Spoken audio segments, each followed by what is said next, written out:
It started on an ordinary Thursday. My best friend Jake and I had planned to meet up after work, just like always. But he never showed up. At first, I thought maybe he got caught up with something.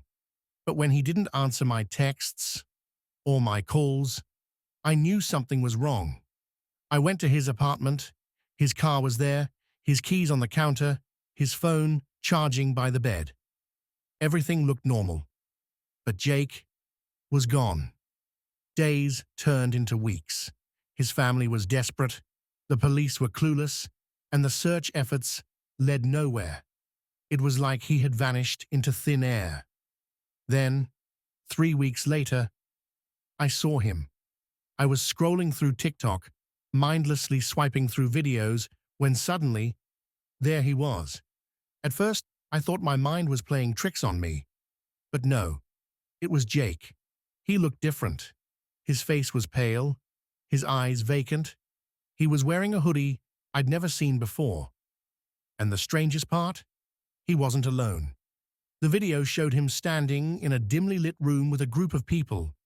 They were all dressed in the same black hoodies, their faces obscured by shadows. The caption read, "Join us. Watch closely." I felt sick. My fingers trembled as I scrolled through the comments. People were freaking out. Who are these guys? Is this real? This feels like some cult thing. I clicked on the profile that posted the video. It was an anonymous account. No name, no bio, just dozens of cryptic clips. And in each one, Jake was there. Sometimes he was sitting in a dark room, staring at the camera, motionless. Other times, he was whispering strange words, his voice barely audible.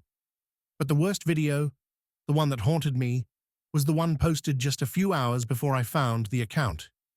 It showed Jake standing at the edge of a bridge. Behind him, the same hooded figures stood silently. No one moved. No one spoke. Then, the video cut to black. I panicked. I tried messaging the account, but there was no response. I sent the link to the police, but they dismissed it, said it was probably staged or just another internet hoax. But I knew it was real. Determined to find him, I spent hours analyzing the videos, looking for any clue. And then finally, I found something. In the background of one clip, I saw a flickering neon sign. It was partially cut off, but I could make out the letters MOTEL. A quick search led me to an abandoned motel just outside town. I drove there that same night. The place was falling apart, covered in graffiti, completely deserted, or so I thought. As I stepped inside, my flashlight flickered.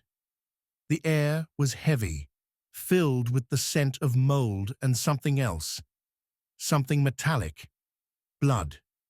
I moved carefully through the dark hallways, following the eerie silence. Then, footsteps. I ducked behind a broken vending machine, holding my breath. A figure in a black hoodie walked past me, dragging something heavy. Then a door creaked open. I waited until the footsteps faded, then crept toward the sound. Behind the door was a staircase leading down to the basement. I swallowed hard. Every instinct screamed at me to turn back, but I couldn't. I descended. At the bottom, I found a room lit by a single, flickering bulb. The walls were covered in strange symbols, and in the center of the room was Jake. He was tied to a chair, his wrists bruised, his face hollow and exhausted. His eyes met mine, and for the first time in weeks, he spoke. "You shouldn't be here." A chill ran down my spine. Before I could respond, a voice echoed from the darkness. "He belongs to us now." I spun around. The hooded figures stood in the doorway, blocking my escape. Jake's breathing was ragged. "Run," he whispered, but it was too late. The light flickered, then went out.